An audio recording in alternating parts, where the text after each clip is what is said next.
Allow me to introduce Dr. Shawna Pandya. You probably already know plenty about her. She's going to narrate this next panel about keeping crews healthy and happy during long-duration space missions. Just a little bit about her, and then we are going to fast away get into our conversation.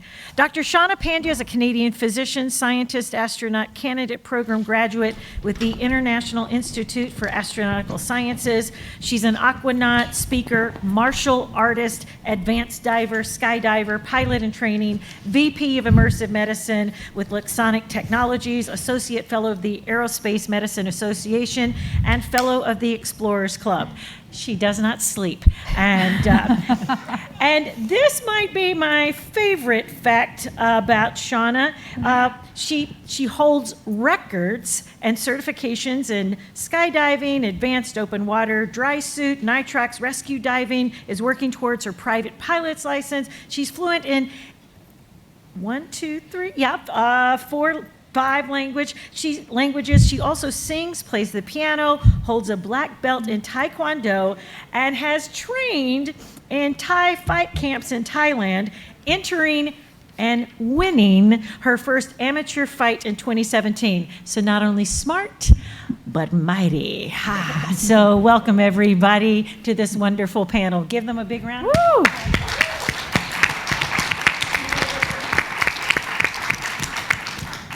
Thank you so much for that incredibly kind introduction. This person brought to you by caffeine. So we have an incredible 55-minute session coming up for you, and we are going to start with our opening statements shortly, but I want to introduce you all to the incredible trio of physicians and PhDs we have with us today. I won't read out their full bios because that would take up the full time, but briefly joining us here on stage, we have Dr. Kristen Fubb, Deputy Chief Scientist at the NASA Human Research Program. She joined in January of 2022. She works with the management team and HRP scientists to help drive scientific strategy, as well as scientific portfolio management, working towards optimizing and investing in research and technology for mitigating human risk during spaceflight and space missions.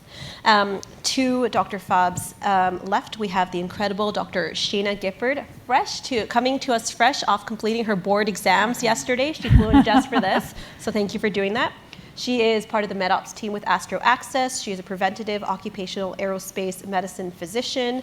She holds a record 380 days in analog simulations between high seas, as well as HERA analogs. And certainly last but not least, we have the wonderful Dr. Saralyn Mark beaming into us virtually from not too far away. She is an expert on space medicine, a world-renowned leader in women's health, endocrinology, geriatrics, and she's the president and CEO of SolaMed Solutions.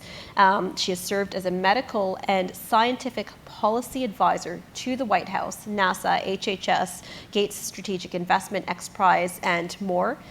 So if you're going to pick the brains of experts on what it takes to keep humans happy and healthy during space, I would posit that you have no better crew here than the one today.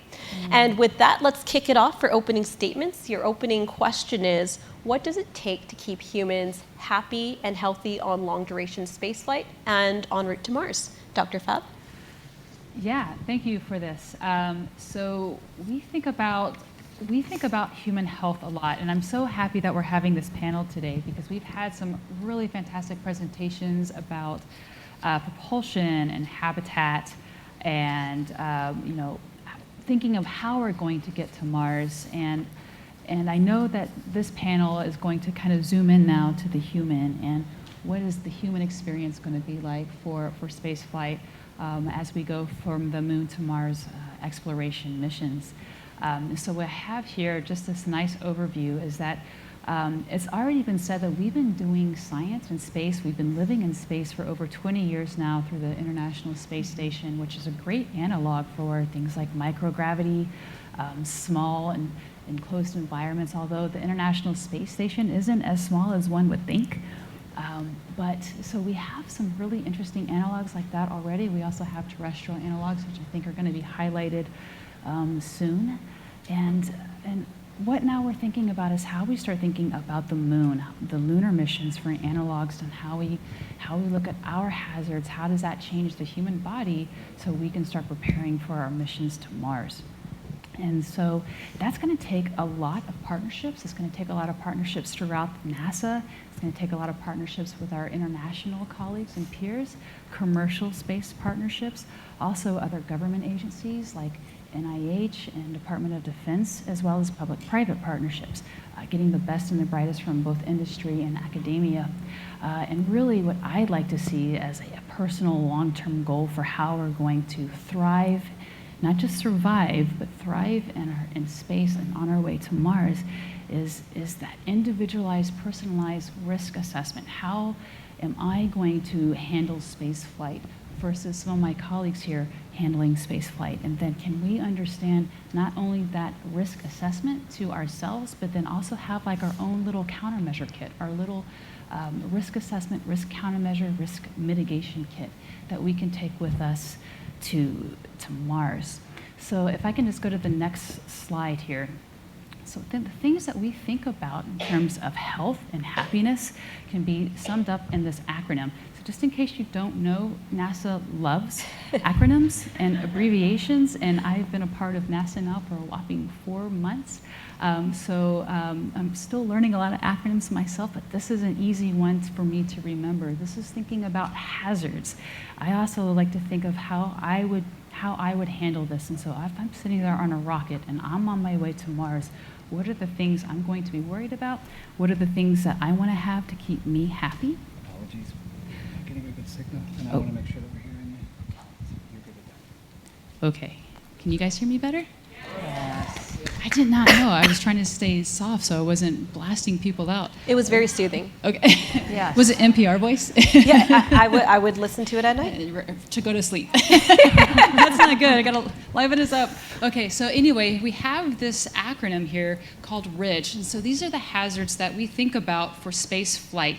How is this going to affect our bodies? And so radiation would be R, space radiation. So cosmic radiation, galactic cosmic radiation, solar radiation, isolation, and confinement. So this is where we talk about happiness. And so we think about how do we handle that isolation, that small space that we're going to be in for a period of time when we start thinking about our missions to Mars, distance from Earth. We were talking a lot about earlier self-reliance and sustainability. So we want to make sure that we are building the right type of tools so that we can be medically self-reliant. We can have the sustainability for what we need in case an emergency were to arise. And so we think about that distance from Earth hazard. We also think about gravity fields, and so extended periods of time that we are in zero gravity. We're learning a lot right now from the crew that are on long-term, so 6 months and longer missions on an International Space Station. So how does that change the body over a period of time in microgravity? Then we think about the environment. So not only just the radiation environment, but dust, temperature, sound. These are all of the things that can impact our health and actually play a role in happiness. And so we'll start having some of those questions later about how this fits into happiness and health, and then types of the countermeasures that we can think about. I think will probably come up from some of the discussion questions. So I'll go ahead and pass this over now to our next colleague here. Thank you so much. As was just said beautifully and in great detail by Dr. Fubb, there's a lot of things we need. But if I had to sort of summarize it from my own personal experience as a human being and as somebody who's been in isolation and confinement for a very long time, I would say, when we go to space, please let us take you with us, and please take us with you. Don't forget about us, don't leave us behind, and let us continue to have really meaningful interactions with you, even though as we go, the lifetime delay, that time gets longer and longer and longer between when we can actually speak to you. Keep speaking to us, and keep letting us speak to you. If I could have my slide. And when I say us, I mean all of us. All the faces in all the places, all the bodies in all the spaces. So I'm specifically referring to the people, the kind of people that we flew in our microgravity flight last October, and will fly again this November with Mission Astro Access. And that's people who carry the term disabled, but in fact are adapted.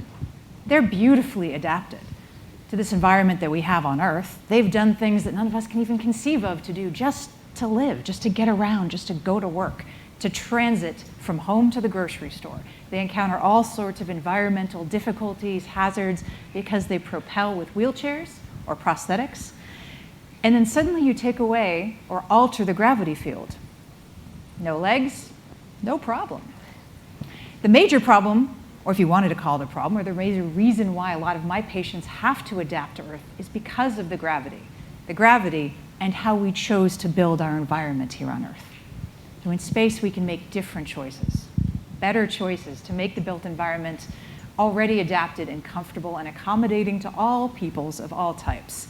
But please remember that these people are so good at adapting to any environment they encounter that they are going to beat the pants off of anybody who shows up in space. Within minutes. This is Centra. She is a servicewoman who was injured in a parachute jump. She propels with a wheelchair until you take the gravity away, in which case she propels better than all of us. She doesn't try to use her legs. It wouldn't occur to her.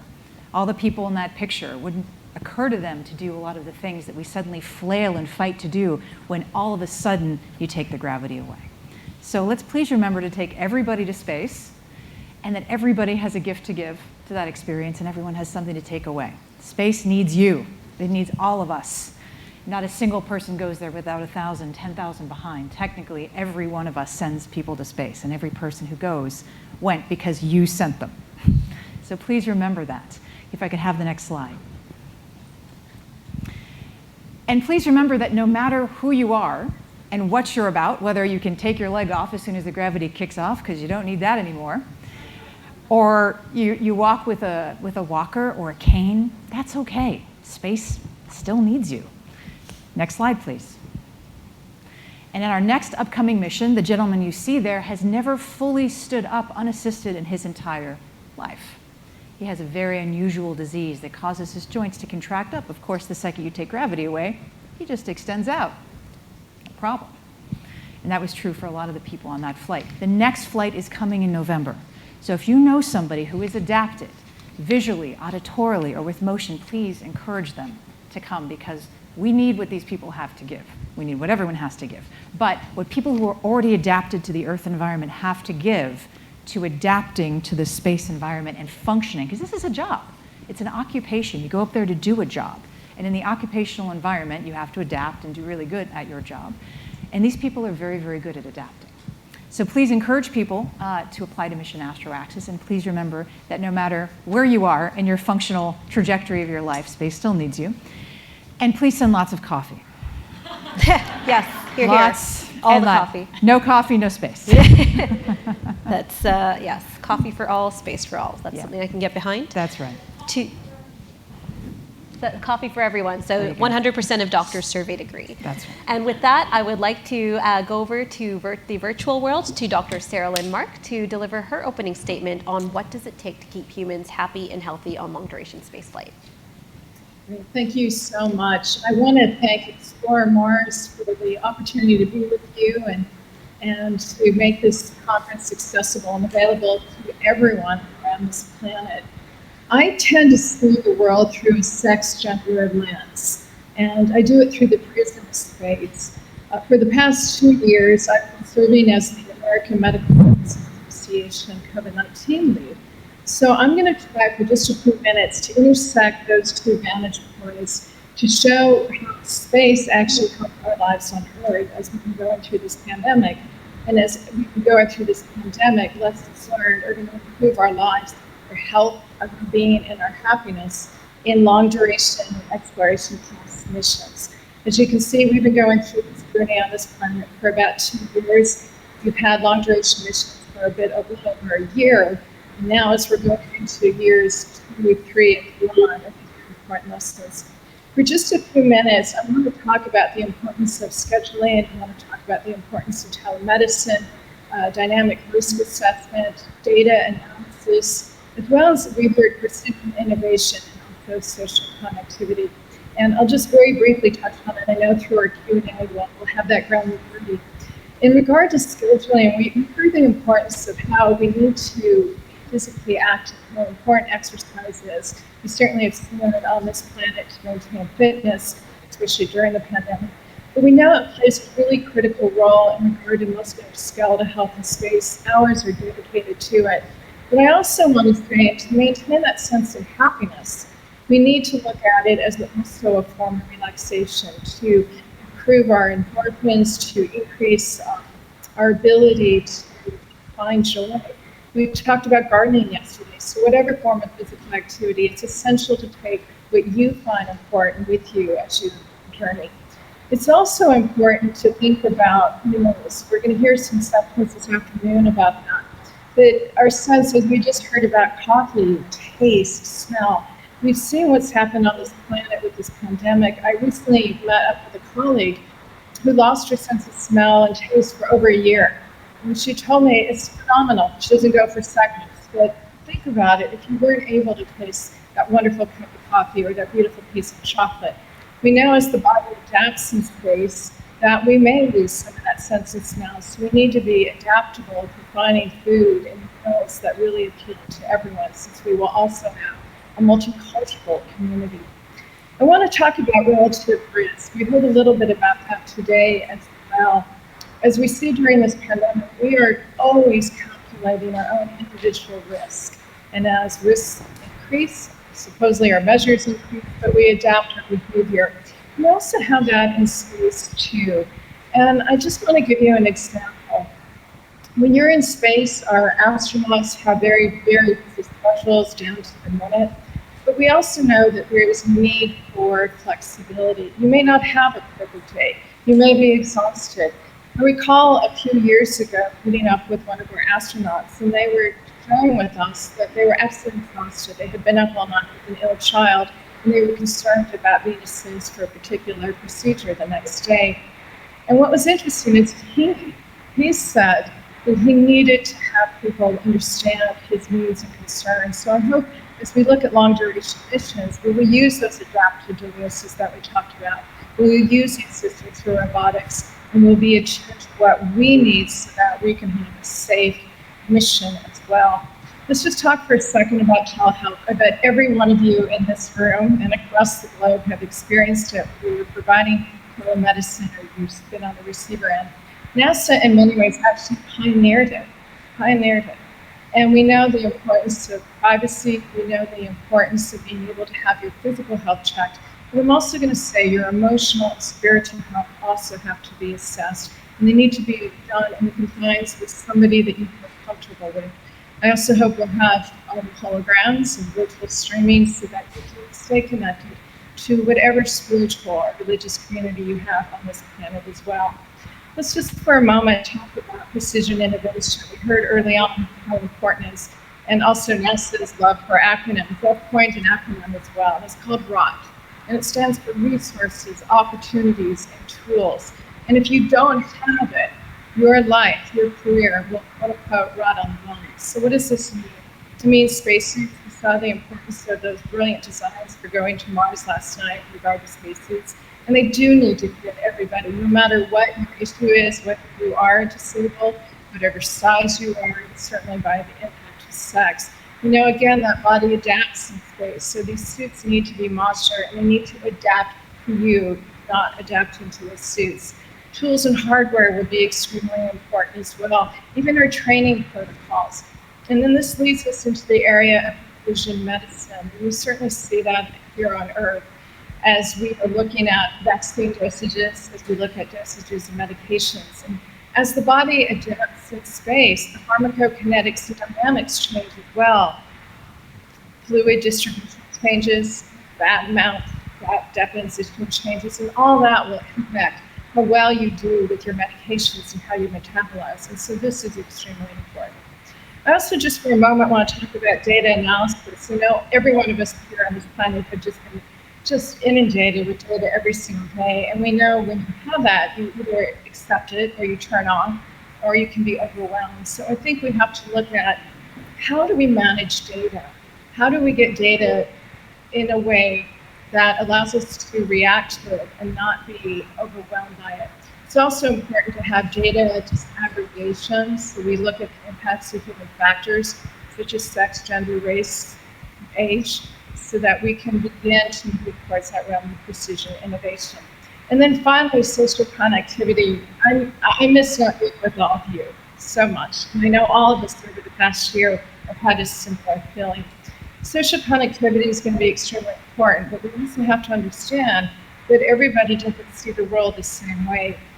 I run a nonprofit called iGiant. It's, of course, another acronym for the Impact of Gender and Sex on Innovation and Novel Technologies. It's an accelerator for gendered innovation. And just recently, we partnered with Explore Mars and Gender's Planet to run a challenge competition. And here is actually your audience, Morgan Jindal.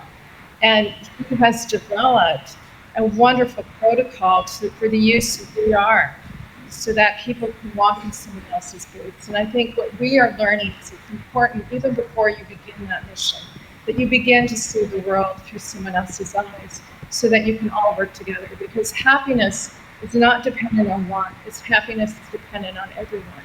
And as I often say, rising from all ships rise, well, heaven into the stars, the ships rise when we all can work well together. Thank you so much for framing the discussion, Saralyn. So let's turn this discussion on its head for the next little bit, because so many times we talk about space is trying to kill us. But let me read to you the World Health Organization definition of health. And it's simply that health is not the absence of disease, but the presence of social, spiritual, psychological, and physiological well-being. So let's talk about the happiness aspect of it. Sheyna, I'd like to go over to you, because you've lived this. You've literally been there, done that. You were at High Seas for a year. I'm sure there must have been times when you're like, oh my gosh, like this is it. We are our crew. So what tools and strategies did you use as a crew to kind of maintain that crew morale and keep upbeat? Coffee helped a lot. Did I mention that? Coffee and chocolate. Indeed. Saralyn actually put it very well. You have to sort of have the freedom to express your needs to your crew and to mission control. Hey, mission control, I know you've got us doing an EVA, but I kind of got injured yesterday, and can we beg off or give me a chance to recoup a little bit? How about we do that field exercise tomorrow, and today we do something inside the dome? But you aren't exactly free to ask that, right? There Not is always. a big fear of judgment, right? And so the crew is really kind of, you take the temperature of it. And you say to the crew the night that you get hurt, for example. I got hurt once in the field. The lava literally collapsed and down I went in the spacesuit. The spacesuit prevented me from getting hurt on the outside. My skin was intact. But I did have some damage to the joint. I said to my crew, what should we do? I mean, obviously I'm going to report it. I'm the space doc. I kind of have to. But that would mean that all my duties may then fall on you. So it comes down to communication. Internal, you make a decision as a crew, hopefully, and then you communicate that decision externally to get the feedback. Nowadays, there's a lot of back and forth. The individual astronaut talks to their individual flight controller, and they make a decision. Once there's a light time delay, the crew makes the decision, and then you kind of inform mission control. The dynamics are about to change. And so that new dynamic of the crew making a decision as a unit, almost like a family, and then saying, this is the call, hope you can support us. You seem a lot happier when you talk about making your own decisions. It becomes kind of your default. And of course, doing meaningful work and being a human means having autonomy. It means having agency. You want that in your life, even if you are doing a service.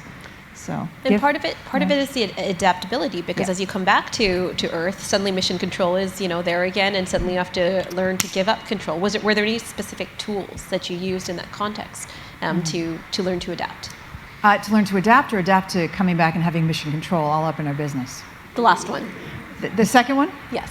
Oh, a lot of deep breathing. No, it's learning to talk to people again after you spend a whole year talking to only 6. I mean, we literally did not converse with anyone outside of that dome directly in real time for 366 days. Yeah. And so I think a lot of us just went back to listening. Yep. To how the cadence of conversations about things we do not understand, like popular culture and the latest iPhone, and money, driving. So we had to do a lot of listening and relearning about culture on Earth and what you all care about and what's salient and normal to you. Yep. So mostly it was a lot of listening. Just as a fun fact, on my last MDRS tour, we were watching COVID unfold in real time as it hit Earth. So it was very surreal to be on Mars and say, oh, there's a pandemic. What is going to happen? So it's, you're a little bit helpless. You're a little bit of an observer on the outside. So I want to switch over to Kristin now and talk about, this positive mental health, positive psychology. Part of it is built in to astronaut training with National Outdoor Leadership School, survival training, expeditionary type behavior. Now, backstage, we were talking about developing the HRP 2.0 model. How does positive psychology, happiness, well-being play into that? Is there something that you would like to see as we look to the moon and beyond? Right. So actually, there's a lot of what you were saying earlier about the team dynamics, and I mean, I think that's applicable to missions, and also, but even to the crew or even us at the Human Research Program, how we as a program, all of our brilliant scientists and leaders and engineers and technology developers really have to work together and have this open culture that's healthy and productive so that we can do the best kind of research possible so that we can start thinking about how do we keep the crew healthy and happy. And so now let's take it over to the crew. I mean, these are, again, going back to team dynamics, that is so important for the type of missions that we're going to be asking people to do on lunar missions, but even on Martian missions. So that crew, that team dynamic is so important to us. We actually think about that a lot. It's actually a priority for us, is that type of dynamic. How are you communicating? How are you getting along? How are you doing conflict resolution? So that's priority. But of course, we also think about the physiological aspect of it too. If we start thinking about how we are exposed to extended amounts of microgravity or low doses of galactic cosmic radiation, or that isolation, we start seeing Earth shrink and shrink and shrink and shrink until it's just a little dot in the window. If we have a window, that can do a lot to our mood, but also the type of food that we eat, the nutrition, how does that affect the gut-brain axis? How does that impact our gut microbiome? How does that impact our immune system? If we have a heavily active immune tissue interaction with the gut microbiome and the gut, that plays roles into our mental health. So not only do we think about maybe tacos in space, and we're saying food right now, we're about to have lunch, I'm obviously a little hungry. It's dangerous territory. Right. Yeah. But how we think about coffee, how do we think about gardening, how do we think about art and sound? These are great countermeasures for keeping us happy. But on the physiological component of it too, we need to really assess that and understand that risk on how that role of nutrition and the microbiome and radiation impact the physiological aspect of happiness and health as well. Fantastic answer. And we're going to come back to a little bit to this, but I want to turn it over to Saralyn now because design is your forte, and you talked a little bit about this in your opening statement. But are there specific wish list items you have when it comes to design for long duration missions, whether it's gender specific or for the entire crew, to maintain that positive outlook and those positive crew dynamics? It's a really great question, and I believe in gender innovation and design, and that moves us more towards precision innovation. Again, we know that keep it, shrink it approach doesn't work, and it's not just a question of making something small or cute, but it's actually looking at anthropometry. It's looking at body moves within space, looks at body proportion, and I think that's extremely important. Often people say that if you try to do this, it's much too expensive, and we say if you develop whatever you want, it's actually cost effective. I really believe that from a commercial, certainly legal, ethical, moral perspective, it's absolutely critical, not only in space, but certainly on Earth, because everyone who's going to be managing the crew also needs to be given these resources, opportunities, and tools as well. There are many wonderful programs around the country, certainly in academic centers, but we're also working with companies, with the corporate sector, so that they begin to see the world through that sex-gender lens. And they find that not only are their employees happier and they tend to want to stay, but they have greater productivity, both in the sense of satisfaction, which can lead to happiness, as well as just from an economic vantage point. Just imagine all of you, you're wearing masks right now. Just think for a moment. That mask is not fitting your face. First of all, you don't want to wear it. But second of all, it's putting your health at risk. And I'm just going to give you a simple example. So much of our design has been based on the reference man, which is dating back to the 1970s. It was an average size, younger European Caucasian male. And think about how that is just not appropriate today. So I say start early, adapt as you go forward, and keep in mind doing it so that you can improve the success of your mission. Thank you for that answer. So I want to take it back and open it up to all three panelists now. We're going to go to a couple more questions from my end, and then audience, this is your time. So over the next 2 questions, feel free to come up to the mics. So this interesting discussion and dynamic that's come up, we've talked about, Kristin, you just mentioned, making an austere environment less austere and, providing some support. And then Sheyna, you and I were talking backstage saying, why would you do that? I love the stuff. I love the glaciers. I love climbing through this isolation. And there's that term that we call saludogenesis, where, you're the person who rises to the occasion. So this is a question for all 3 of my panelists.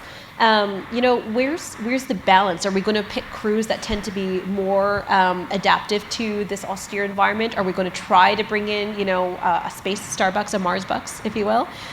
Or, is that going to play a role in selection? So we will go Kristin, Saralyn, and then Sheyna. Actually, to me, and this is without my NASA cap on, but a personal thing I think about all the time, because I always go through that thought exercise, like, would I go to Mars right now? Would I be that kind of person?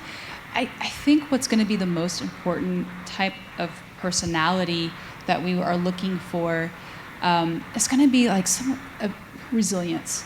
How do you handle a lot of changes? I'm sure that you've probably had a lot of unexpected things happen in these terrestrial analogs. So we need, I think, people that are highly resilient, highly capable and cool and collected in the face of unknown emergencies. One thing I did not talk about was there's a lot of unknown risks and unknown hazards that we have not been able to characterize because we just don't know about it. We've never been to Mars. We've never been really outside of our low Earth orbit for, a few days on the Apollo missions. And so people that are resilient, that are able to stay calm, but also listening and being able to problem solve with that healthy team dynamic, I think is going to be incredibly important. So part of it is maybe countermeasures to keep us like, oh, I'm a little homesick. Here's a nice plant. But also being able to be like, but this is my situation and I'm going to figure out a way to thrive in it because I'm resilient. Yeah, and I mean, Mark Watney got impaled in The Martian. He lived through it, so I think the rest of us can, step up. So just to add another comment in there, resilience and psychological resilience has been an interest of mine for a long time. And for the longest time, I was strictly on the side of, being resilient, cultivating resilience. And then I heard the counter argument to that saying, well, why not tear down barriers? Because people, we're saying in medicine, we say, why aren't you more resilient? Why can't you go through your training? But the other part of that is, why should you have to deal with these barriers? So I just want to add that counter argument to that as we go to Saralyn and then Sheyna. Yeah, it's a really great question. And I believe in heterogeneity. I think diversity is what adds to the spice of life. It may take a bit of effort up front for individuals to learn how to communicate with each other. But I think, again, you have more effective and successful team performance, and you're happy as you go through what you have to do. I think, again, keep in mind, we're a multi-sensory organism, and as we see, certainly even through the pandemic, as people have lost this sense of sense, smell, taste, hearing, that other elements, other senses tend to compensate. So I feel positive we will get through it, but I do also believe that we need to use assistive technologies, AI, VR, whatever it is, to help us adapt for whatever environment. And I think, again, it's the training to lead to that will help you to then adapt when you get to that experience. And just as a follow-up to that, in what respect would you like to see AI and machine learning deployed? Would you like it to see for voice stress analysis, for diagnostics? Do you have a particular vision? I think all of it. All of the above. Yeah, I really do. And we're beginning to do that now, which I think is really exciting. Again, from a diagnostic standpoint, so that you can begin to assess whether somebody is stressed. We're doing it, for example, looking at people's pupils, listening to the cadence of their voice, even sweating, diaphoretic, components need to sometimes be measured. So our smart devices will be helpful. But I think it's not only enough for diagnosis, but also to help you, to adapt to your needs. And I think that's where, as we move forward with AI, we'll be able to do that more effectively. Thank you so much for that follow-up. And Sheyna, Dr. Gifford, over I've to you. been set up beautifully for my answer by the previous speakers, in that you need resilience and adaptability, and that comes from diversity. That comes from robust mission planning and iterations. So missions like mine that go on for a year, 2 years, maybe 3 years terrestrially, and hopefully set us up for success. But the thing that you want more than anyone else in your crew is someone you want to fix the toilet with for the 20th time. Yep. Because it is always broken. Yep. Why is it always broken? It's always broken. And I was the one in charge of keeping the toilets fixed and the treadmill fixed. The chief engineer helped keep the kettle going. Kettle down, mission over.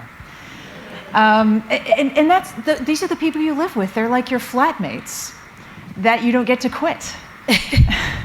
And so, you live together, you work together, you face these conditions together, and to a certain degree, it doesn't matter what they're about. It doesn't matter what religion they believe in, whether or not they want to go hiking on the glaciers with you, or like one of my crewmates never wants to see a bug again. I love them. I love all my crewmates. We were in the trenches together. Some of us are so very different.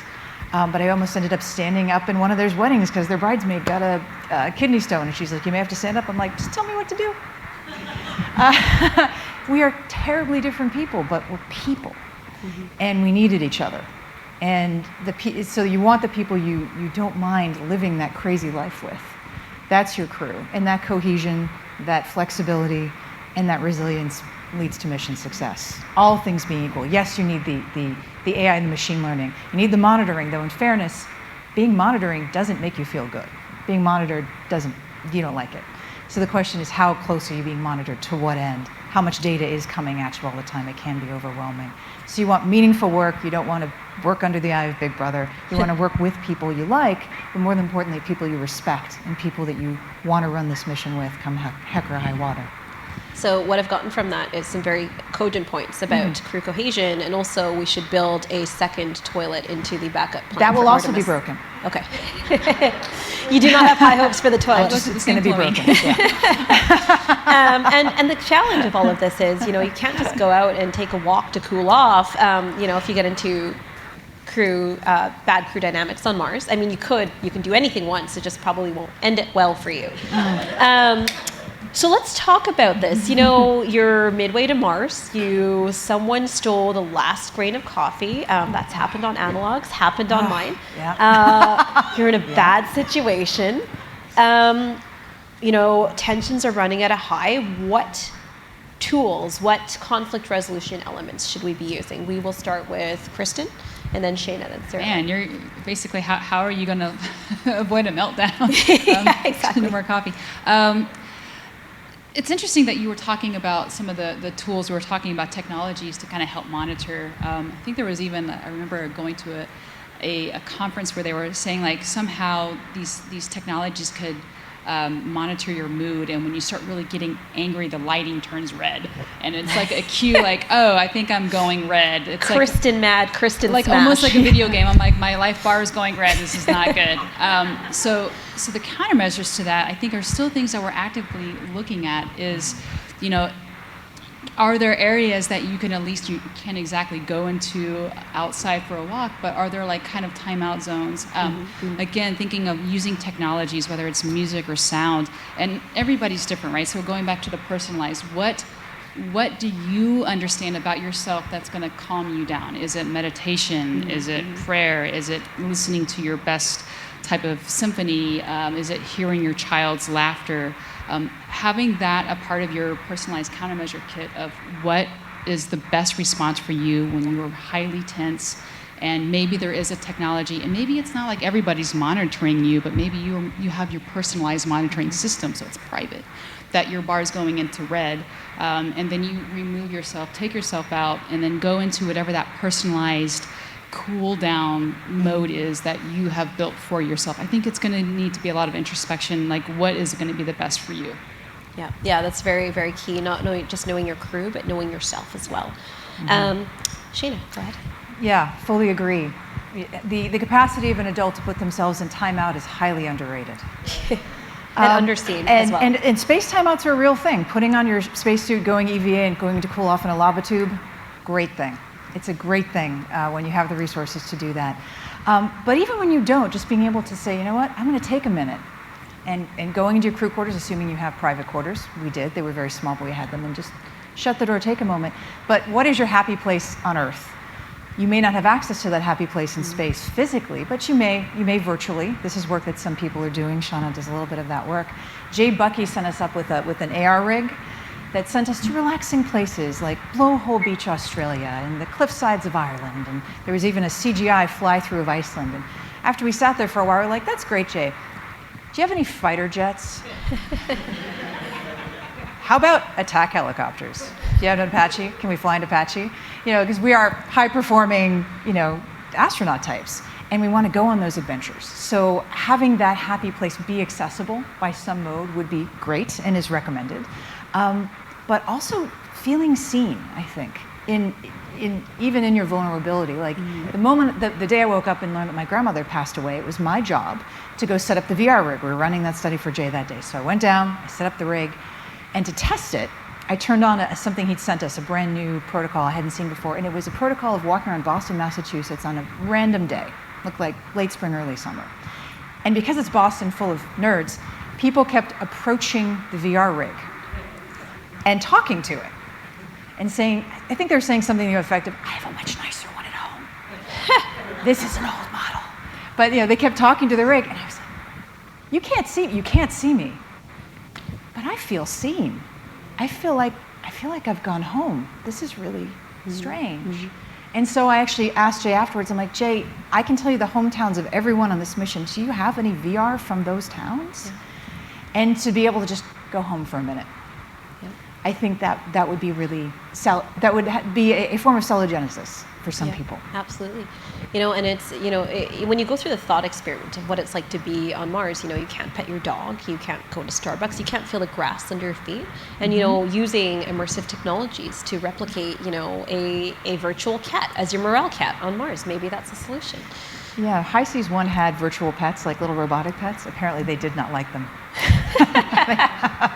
but you could make one that you knew you liked. Perfect. Saralyn, over to you to add your comments. Yes, I completely agree with all your comments. First of all, I think we have to accept that conflicts are going to happen, and there needs to be effective conflict resolution, and that also comes down to leadership. I think that there needs to be significant effort to ensure that your leaders are adept at being able to handle that conflict and not to run away from it or propagate it. I think, again, this comes back to training together and even having those modules where you are facing conflict and personal conflict, not just mission-oriented. And absolutely, we have haptic technologies. We're even using robotic and companion animals here on this planet right now. I think we can advance further to have it so it's more similar to what you have back home. And then I think the other element of it is never shall pass. We've all experienced sadness, we've all experienced grief, we've all experienced happiness. Everything is fleeting. So keeping your own vision of where you want to go and the dream you achieve, I think will help people stay balanced. Thank you for that. So I see people have subtly rearranged themselves in the front row in front of the mics, and Janet has threatened me with the hook and the 5-minute sign. So we'll take 2 questions, one at this mic and then one at this mic. Over here first, please. Yeah, just very quickly, this is a question for Kristin. From 1 to 10, how confident or ready are we in the crew health resilience to survive the 9-month trip to Mars and back, hopefully? What are the next steps that NASA is looking to prioritize in crew's countermeasures in the next 3 years? Just repeat the question back. Right. So the question is how confident am I on a 1 to 10 that we are ready to go to Mars? Are you saying as of today or as in 10 years from now? Today.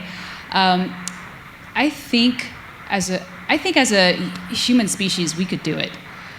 We could, I think. But I don't think it's going to be easy, and I don't think that it could be something that would be sustainable for the kind of long-term missions that we want to do. But I mean, my gosh, look at what we did with the Apollo missions. You know, when our president said we're going to the moon because it's hard, we're in a space race, we did it, and we did it well. I think we could do it again if we needed to do it tomorrow. It's just not going to be sustainable. But we, like I said, we are a resilient species, and we already have brilliant people in the astronaut corps and the research community that can help us. Because as you said, nobody's going to space alone. You're taking a whole world with you when you go to space. I don't know if I could give it a number, but I think that, I think we could do it.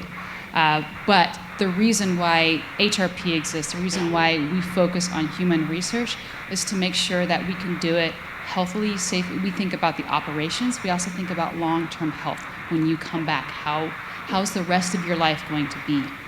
So that's why we're here, is to make sure that as we continue to evolve and adapt, that we are going to thrive and not just survive on our way to space, or on our way to Mars. Well said, well said. And with that, I will turn it over to Artemis for the last question of the panel. When will we stop referring to the people who are helping us, being on Mars or at the ISS or on the moon, not as mission control, but mission support?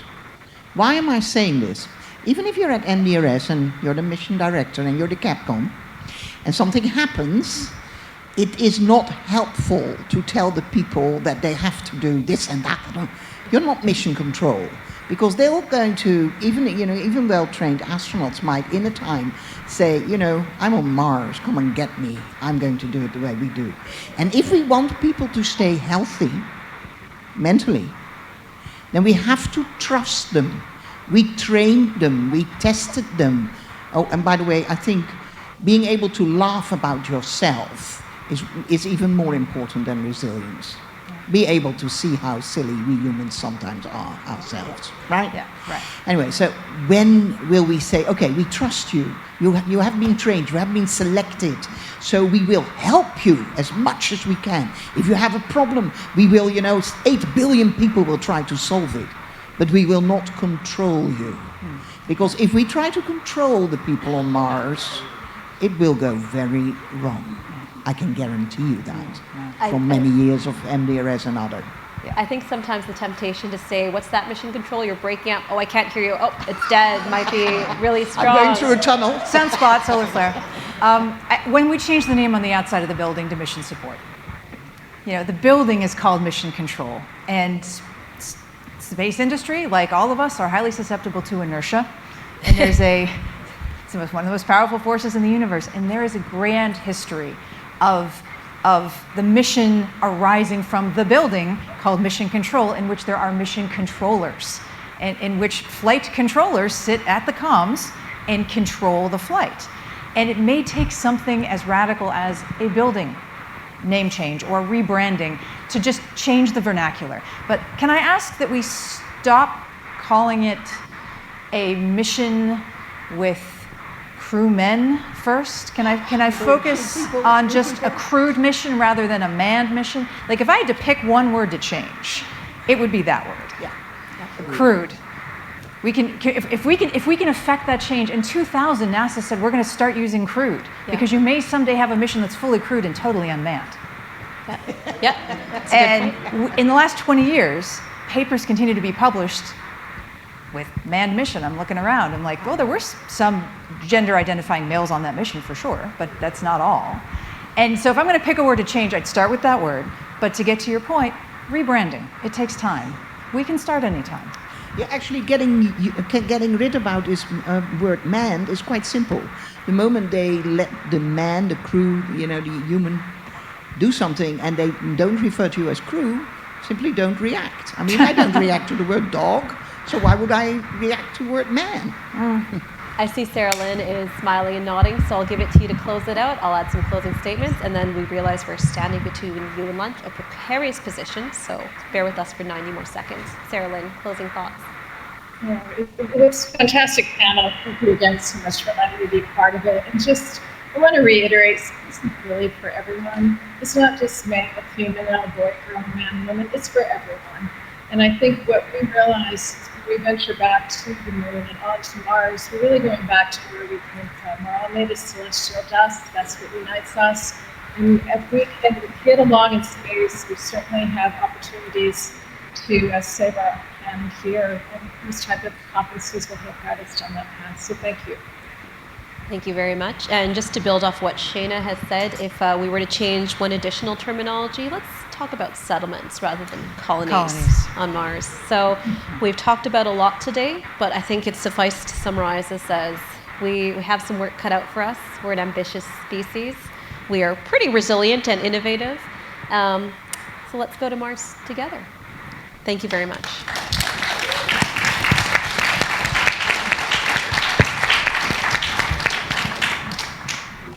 Thank you very much. Wonderful panel. Thank you. We probably, if you have one more question, I mean, we can probably do, because I know you started a little bit late, if you want to do one more quick question. I have a quick one. May I? Okay. On the health spectrum, emotional was part of it. What thoughts do you have about romance or love along the way? Yeah. So I think our risk assessment tools don't actually include broken hearts. We should probably add that to the impact. We get that fixed first. If we wait to fix stuff on Earth, we're never going to space.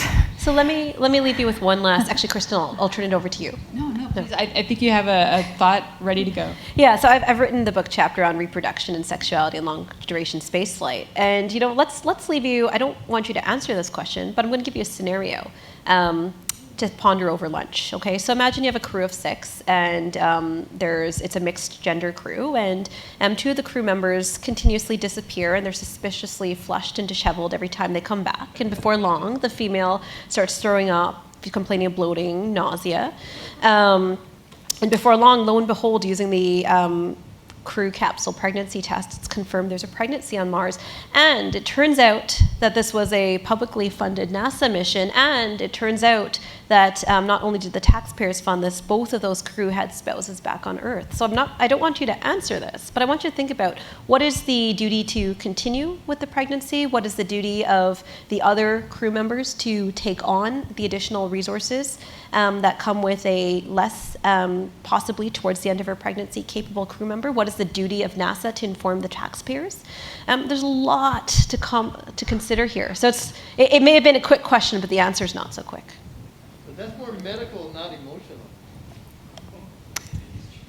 I think it's the decision of the woman.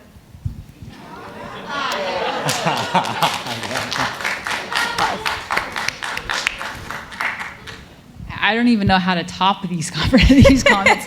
I really don't know how to answer that, because I don't know what I have not myself. Maybe the folks that have been in an analog can respond to that. But to me, I mean, emotions, whether it's romantic, whether it's frustration, we all have to make sure that we are dealing with our emotions the right way, not ignoring them, not putting them aside, acknowledging them. If we need to communicate them, we can. If it's appropriate to communicate it to somebody, if it's love and romance, okay. But I think we just need to make sure that we are selecting competent adults that have some sort of emotional intelligence, and that I would think as NASA, we should trust our colleagues, trust our crew to make the appropriate decisions on how to handle those emotions. People will do what people will do. We're sending people, not robots. But emotional intelligence is key to the mission success anyway. And this did occur and is now public on my mission, that 2 of the crew members decided to spark a romance. We actually sat down and talked about it as a crew. We were like, mission is going to come first. If this goes south, can you 2 handle it? And they said, yes. We said, then we trust you. But we're here to support you as individuals and as a couple, They had their moments, but it did not interfere with mission, as far as I can tell. And that is, in a way, what's most important. And hopefully no one got hurt, but that was not my business. Saralyn, Dr. Mark. Thank you very much. This has been a wonderful panel.